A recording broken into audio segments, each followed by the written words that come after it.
Hi, this is Sarah Seberg. Welcome to Kingdom Real. Today, I'm so excited because we have some returning guests with us. We have Robert and Heidi Woldhuis back with us. Yay! Hello. So excited that you guys are back with us. Always good to be here. Yes. So we filmed you guys each individually for your own episodes, and they were amazing. Your stories were very, very powerful, have just really opened up a lot of conversations and just helped so many people. So good thank conversations, you so much. but pretty heavy stuff, so this is going to be fun. Heavy. Yes, this is kind of like the flip side, which is why I wanted to bring you guys back. I felt like our audience, have heard each of your individual stories, but now you have a story together. And I think that is the most exciting thing because I think so. Your stories didn't end where your episodes ended. Oh no. Your new journey began when you guys met each other. Yeah. I was going to say it more for me felt like a beginning for me, like launching me into Yeah, absolutely. So, I want to know how you guys met and when. All right. Would you like to start that? Yeah. All right, go for it. So in 2018, I was a Amway Riverbank Run road warrior. And a road warrior they choose 12 people to kind of be the face of the race. They do fundraising, a lot of community events, just do what they can to get involved and get the word out about the race. We did training programs. It was pretty intensive, and then did a lot of community involvement just at different things. So I did that in 2018, and then in 2019...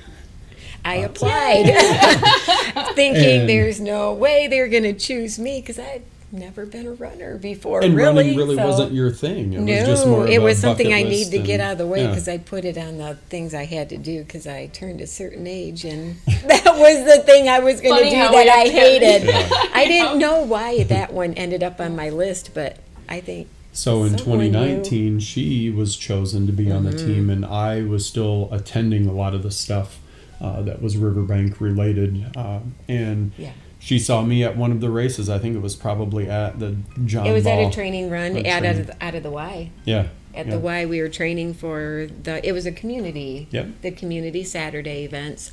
The Road Warriors, it kind of becomes almost a family when you've been in it, and the connections, the coaches were amazing. But you get to know the people from before, and they will interact with the new ones that came in. If you've ever seen him in his full running regalia, he's got this large American flag. He is decked out. At the time, it was Captain America.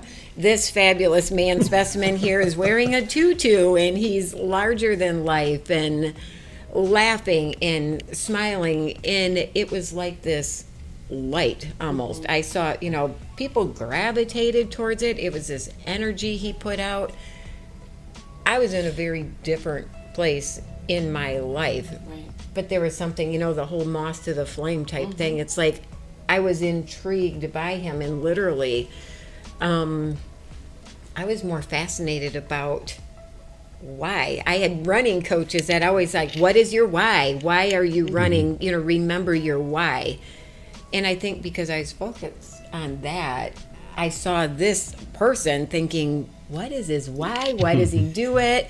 I had a son going, at the time, my older Marine, I have two of them now, but the older one was, going into the Marine Corps. And so I loved that he carried the flag. I loved the patriotism. And so because of the Road Warrior thing and the events that we worked, I had opportunities for conversation. And I'm like, there's far more to this person than this getup. This isn't a costumey joke thing. There is a specific reason for it. It's taken very seriously, and I very much respected that, and I loved it. Yes, it's fun. It makes you laugh, and it smiles, but it's engaging to people and brought them in, and it brought me in, and conversation started, and I'm like, starts a little conversation. And, boy, does... Yeah, like I had made a nod to it in the podcast. He was that color bomb that got dropped in my life by God because I really fully intended on following through with a plan to not be here. So the full circle moment for us then with meeting through the riverbank was then having the opportunity last year, October 23rd. the riverbank run due to COVID had gotten pushed back from May to October. And we were sitting in bed one morning. Yeah. Make it sound like all we do is lay around. I know, just lounging, you know. It's 2 o'clock, we're in bed. But she got said, nothing to do. hey, how about getting married at the finish line of the riverbank run? And I shot off a message to the race directors, and they got back a hold of me right away and said that would be a fantastic idea. So for us, it was the perfect... just the kind of the full circle moment for us, and just to be able to share that moment with some running friends and other family that were able to come and attend and for sure and do the 6 mile aisle with us. So, yes, we would never have met without that program. I mean, what it took when we look over our lives for us to have ever met each other is just remarkable to me. I mean, I never willingly would have been interested in somebody younger and like children. But at the same time, I also wasn't interested in a relationship or partner. Sure. I wasn't at a period in life where that's what I was interested in. But conversation was so good. And then we did have opportunity where we had talked about some more things that matter conversation, like I like to call them. And I think when you meet your person, there's this draw that I don't care what you do, I don't care how much you resist it, how much you don't want it. We both very clearly said it is not this. We both thought we're great friends, we enjoy,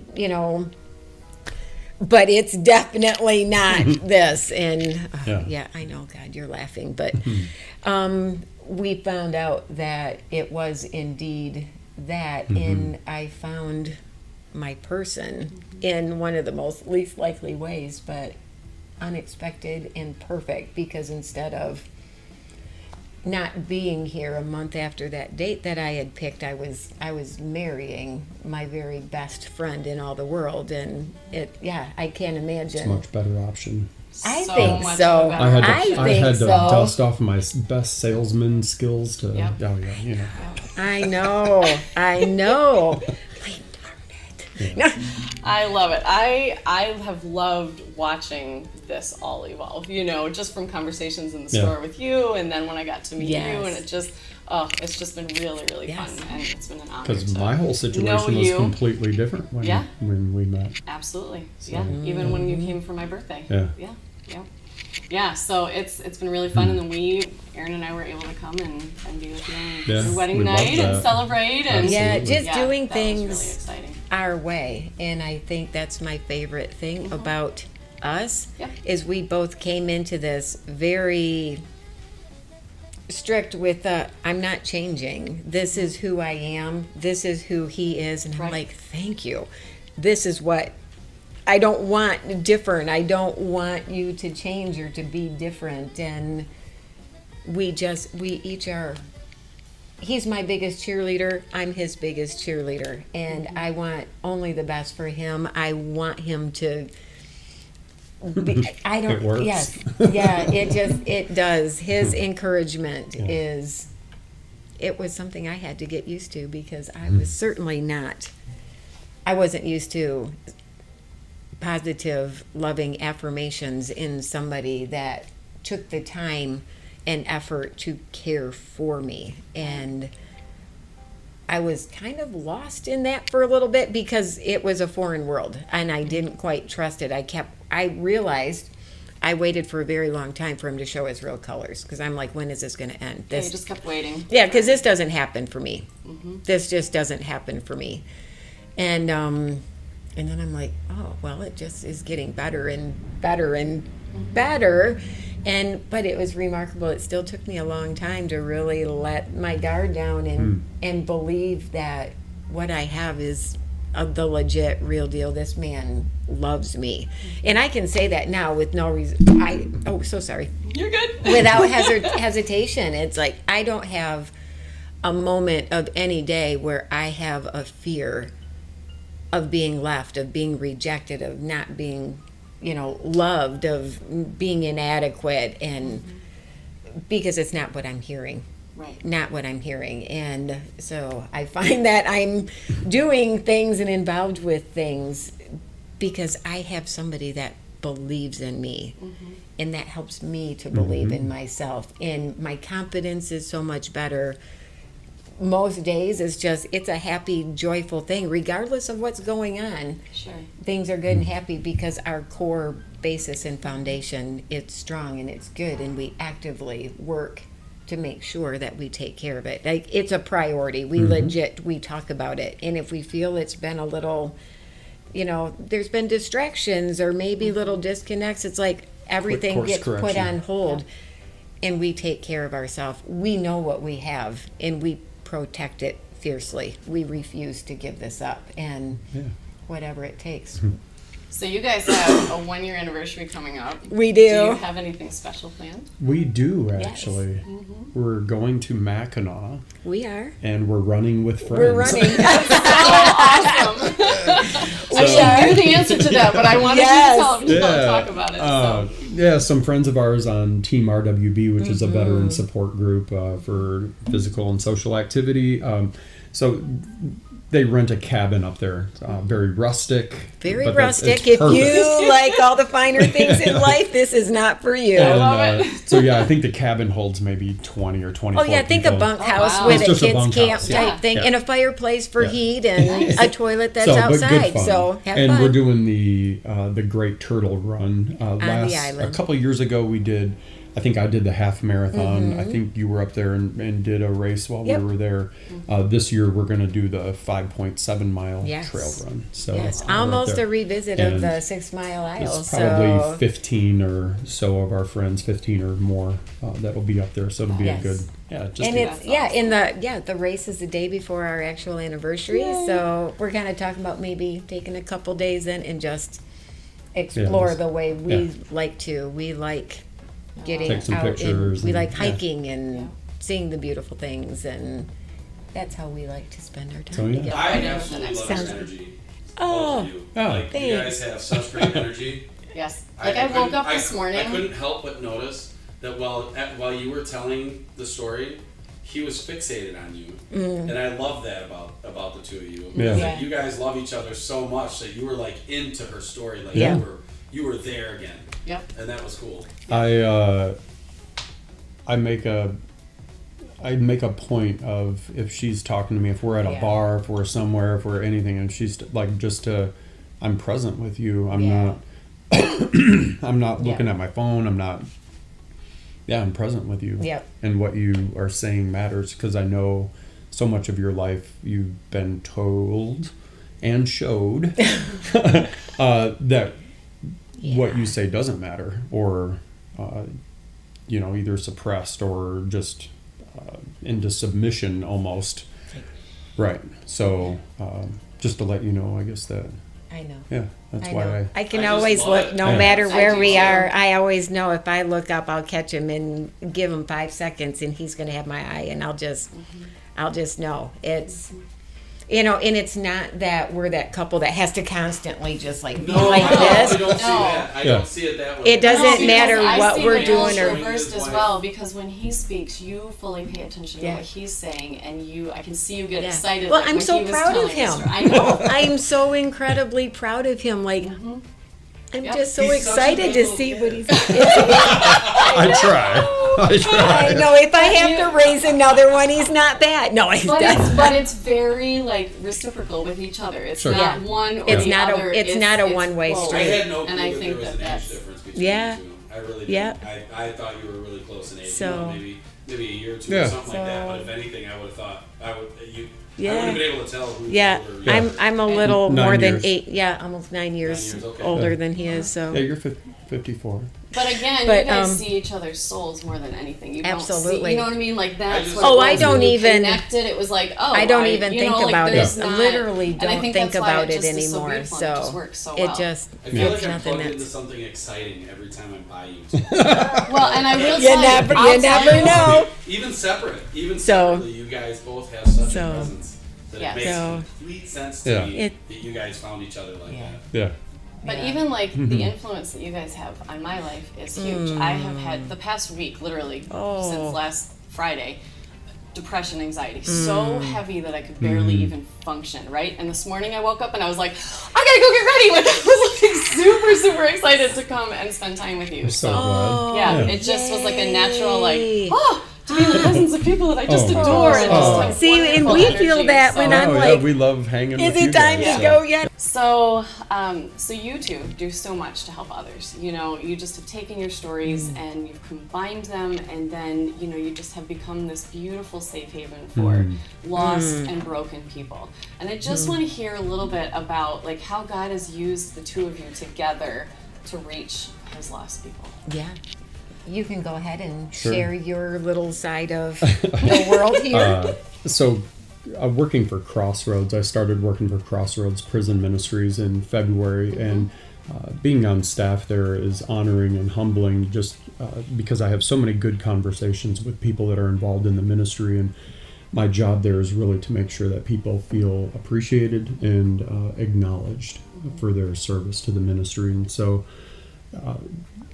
knowing what we're doing and how it impacts people, because I've been on the other side of the bars where I was the Crossroads student. Right. So to know the impact that a handwritten letter has, to know the impact that having your postage paid for so you don't have to worry about coming up with the money for a stamp to send in a Bible lesson. Hearing people couldn't take part in it or be a student because they don't have money for stamps. Yeah, stamp costs 60 cents, right? I know. And a lot of prison wages are around 13 cents an hour.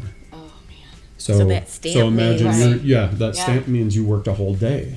And then that doesn't even cover, like, if you wanted to buy a soup or if you wanted to buy some, extra meal type item or something. So just being able to be an advocate for people that are in that position now, it kind of goes back to the whole recovery thing. Like, you can't keep it unless you give it away, right? So it's it's all about... He's so excited talking about it, and I love it. He's in his element.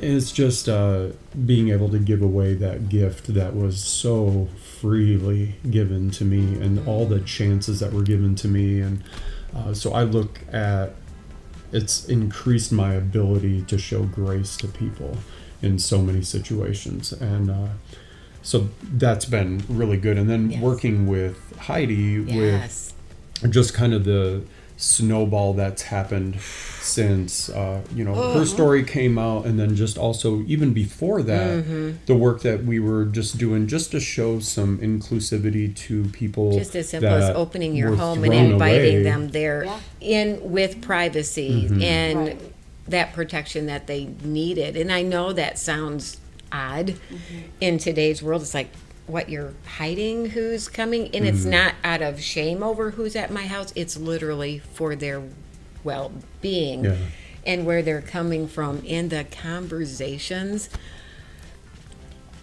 I had been in a place where I'm like, nobody understands, and you feel like you're all by yourself in an ocean, because nobody can understand this unless you've been through it. And to have them in our home and with somebody who welcomes them along with me, and then that grows, and all of a sudden I'm like, people started coming to me or messaging me through the group, and then a podcast happened, and the feedback and the people I've connected with and have reached out to me, the people still in that denomination standing up saying, enough. Right. They're starting to get more vocal. It's not tons, but a little bit. And I'm like, that's how it starts. Keep it going and build it. And I've been simmering and stewing over something that we jumped and made it happen. And starting with, ministry, whatever you want to call it, for all intents and purposes, we want the broken and hurting to come to us. We want people to know that they have a welcome seat at our table. No judgment. As no judgments, no. We just want to love you right where you are. Don't care if you just got out of jail or prison. We don't care if you're trying to get your life together. We don't care if your life is great, if it's it falling is. apart, if you're not even sure about 2 seconds from now, you're perfect. Come on over. So well, I feel that holds people back from going to church sometimes. They don't feel like they're good enough to go yes. to church. Like I have to become a knowledgeable Christian before I can go. Right. Yes. No, come like I'm not going to go to the gym until I lose weight. Yeah, until I look good in spandex, I'm not going there. Okay. So I know. At 20 pounds, and I can go to the gym to get healthy, and it's so. But I think silly, about people that, like, maybe they're fresh out of prison, or they're out of a situation, and they might not have the right clothes to go to church, or they don't have, Oh, that just breaks my heart. It's foreign, though. How do you plug into a life that you don't know? Right. How do you do that? How do you sit across the table from somebody and say, I understand you, when you don't? Exactly. You can understand through book reading or hearing stories, but until you've lived it and you've walked that path, you don't fully understand. And I think that we were given experiences, and also we were given, I guess, the courage to talk about some of those experiences, because I had nothing left to lose by talking about it. And there's healing when you do that. And then there's also, it gives somebody on the other side of that, no matter what it is, whether it's addiction, abuse, or it gives them something that they can literally no matter what it is. Yes. So I think, and it's not an ego thing. I want to be so sure that it never becomes anything that looks like, oh, this is Heidi, this is ego, anything like that. I want people, when they're around us, to feel that absolute acceptance. You don't have to believe the things that I believe. You don't have to think just like me. You don't have to have everything together. Your life doesn't have to look a certain way. You don't have to look a certain way. I literally just want to be that spot of light. Let us just talk with us, share with us, help me learn from you. Maybe there's something in my past, because I've got a bunch of stuff to choose from. And I remember that feeling of what it's like, feeling like you're all alone, and it makes the battle look impossible. It took just a couple people, the right people, getting dropped in my life to change everything. It was astonishing to me what God has worked through just a couple people, and the difference that made. So then you ask yourself, are you that person for anybody? Yes. Are you that special person How could for somebody? I not, in turn, want... I couldn't imagine not feeling this way. It's like a passion. I just need to drive... I need to keep driving forward and find them and invite them and welcome them. And I have always found the most approachable people in my book are the ones that they're just real. They're authentic. They're their genuine self. A lot of people might say, oh, they're the outcasts or the misfits, or, I love them. Yeah. I love the color that they are in the world, and I never have to wonder what they really are thinking. Right. Because they're just there, and I want to be that exact same thing. You're not going to get any surprises with me. It's what you see is what you get, and the way we are here is the way we are all the time. So I'm so looking forward to... I mean, we've got a lot going on. I'm thinking with the job that he has, he makes it sound just... It's much bigger and more exciting than I can even... Because you're like, he's in this little... So I know, and everything he says is true, and it's beautiful, and it's amazing, but he is thriving there. But people are also being blessed through him being there. I cannot see a more perfect place for him to be, and the blessings. I love that he works at home because I get to hear the conversations from the calls. And it's such a beautiful, beautiful thing to be part of, and it's only going to get bigger. I love that he travels to visit people and speak with them. I can't wait till that grows. He should be up in front. Let me talk to people. Let me share with you and give you hope. And in my corner of the world here, I want to do the same thing. Not to look at me, because it's not hopeless. It's not too late. This man dropped in my life when I was 50. I mean, for heaven's sakes, I thought, this literally was it for me, that I've lived life. It's passed me by. I had no idea that the very, very, very best was right there waiting for me. It was just, but it's in the right timing. And it's just as clear as day to me now. I can look back at every step in life. In the past, it was the only way that would have brought me exactly there. And without all of that, this man would not be sitting here at my side. I wouldn't be married to him. If that's not my sign that there was a specific reason for all of it, and not to put me through misery or anything at all like that, but for me to feel like this, to have my joy and my happiness doing this, I wouldn't have had the right to talk about this or to immerse myself in this group of people if I didn't have shared experiences. And the people I've met, I love them fiercely. You all know who you are. I love all of them. That this forum, the group that we're making now, Well Fed, I'm so excited to see what happens and where it grows, and beauty truly comes from ugliness.